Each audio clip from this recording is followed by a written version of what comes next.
4998 பேருக்கு மட்டும்தான் அனுமதி என்று ஸ்டாலினுடைய சர்க்கார் நிபந்தனைகளையும் கட்டுப்பாடுகளை விதித்ததற்கு பிறகு இவ்வளவு பெரிய கூட்டத்தை 3 மணி நேரத்தில் ஒரு ஊர்வலம் போல எங்கள் தலைவர் மக்கள் வெள்ளத்தில் மிதந்து செல்லுகிறார் என்றால் இந்த தகுதி என்று கூட சொல்ல மாட்டேன். இந்த வரவேற்பு தமிழ்நாட்டில் வேற எந்த தலைவருக்காவது இருக்கிறதான்னு சொல்லுங்க. இதுதான் அளவுகோல். மக்கள் தான் தீர்மானிக்கிறார்கள். ஜனநாயகத்தினுடைய இறுதி எஜமானர்கள் மக்கள். அவர்கள் முடிவெடுத்து விட்டார்கள் விஜயை ஆதரிப்பது என்று. திமுக மற்ற கட்சியிலிருந்து வராங்க அப்படின்னா அரவணைக்க தானே சார் செய்யுது. இதுதானே ஒரு சமூக நீதிக்கான எடுத்துக்காட்டு.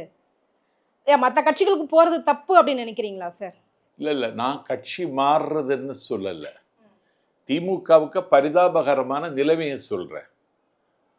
கொள்கையை சொல்லி சாதனையை சொல்லி அந்த கட்சியினுடைய வரலாற்றை சொல்லி பொதுமக்களை ஈர்க்க வேண்டிய திரட்ட வேண்டிய கடமையிலிருந்து எவனையாவது விலைக்கு வாங்கி அவனை தகவமைத்து கொண்டு இன்றைக்கு ஒரு கட்சி நடத்த வேண்டிய இக்கட்டான நிலைமைக்கு திமுக வந்திருக்கிறது என்பதற்கு இதெல்லாம் சாட்சி.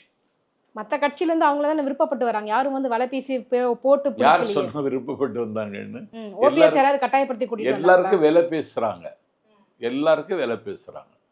திமுக விஜய் எதிர்கொள்ள முடியாமல் திணறுகிறது அப்படிங்கிறது கண்டிப்பாக. இல்லைன்னா 26 கட்சி கூட்டணி எதுக்கு? 26 கட்சி கூட்டணி எதுக்குன்னு கேட்குறேன். 5 வருடம் அதிகாரத்திலிருந்து ஆட்சி புரிந்து விட்டு அடுத்த பொது தேர்தல் வருகிற பொழுது 234 தொகுதியிலும் தனித்து நிற்பேன் என்று அறிவித்து விட்டு வேட்பாளர்களை களமிறக்கி வெற்றி பெற்ற வரலாறு ஜெயலலிதாவின் வரலாறு. உனக்கு இருக்கா அந்த துணிச்சல்?